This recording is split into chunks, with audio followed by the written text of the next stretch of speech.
Yes, mambo vipi? Mambo ni aje mtazamaji na mfuatiliaji wa updates za Jado Trending.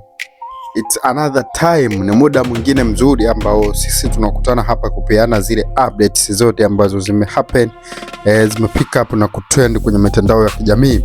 Mimi kazi yangu ni kukuletea na wewe kazi yako ni kusikiliza.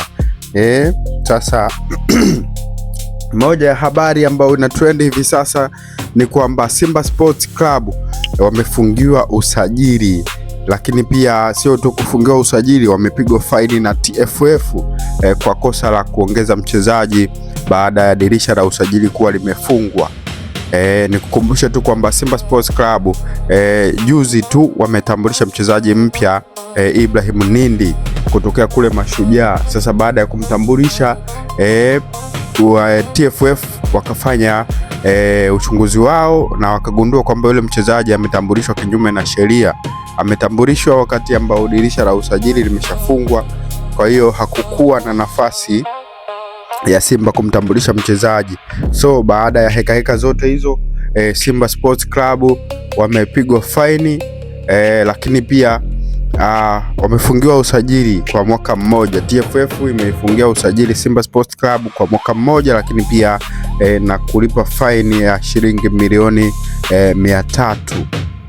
Hii ni adhabu kubwa sana ambayo wamepewa Simba Sports Club. Mbona Simba wanaonewa sana lakini? Kwa nini Simba Sports Club wanaonewa? Eti ndugu yangu wewe unayenisikiliza, wewe shabiki wa Simba, wewe mwana michezo, kwa nini Simba wanaonewa? Au wao wenyewe ndo wanajionea wenyewe?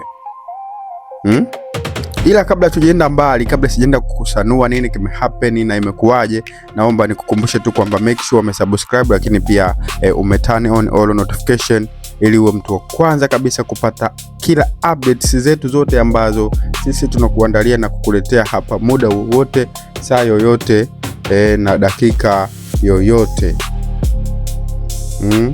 Kwa hiyo ishu kubwa ama habari kubwa ni hiyo hapo, kwamba viongozi wa Simba Sports Club na klabu nzima kwa ujumla imepigwa faini ya kuto kufanya usajili kwa muda wa mwaka mmoja, lakini pia na faini juu shilingi milioni 300 ya Kitanzania kwa kosa la kuongeza mchezaji hali ya kuwa dirisha la usajili lilikuwa limeshafungwa.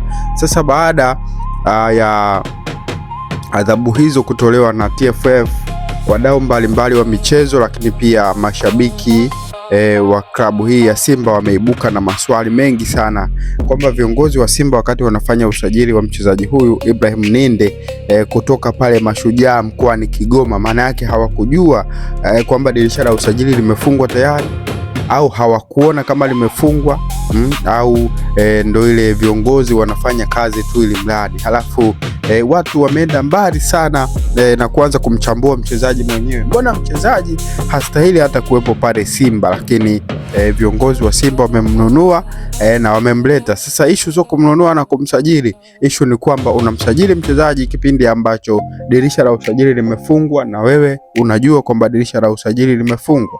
Kwa hiyo imeonekana kama viongozi wa Simba kuna namna wanaihujumu klabu ya Simba, kuna namna wanataka Simba iporomoke, kwa maana kama kiongozi unaenda kumnunua mchezaji hali ya kuwa dirisha la usajili limeshafungwa, what else? Yani nini unataka chengine kama utaki klabu ifungiwe usajili? So kutokana na hicho ambacho walikifanya, basi wamepigwa pin, hawataweza kufanya usajili kwa mwaka mmoja, otherwise wasamehewe kosa hilo.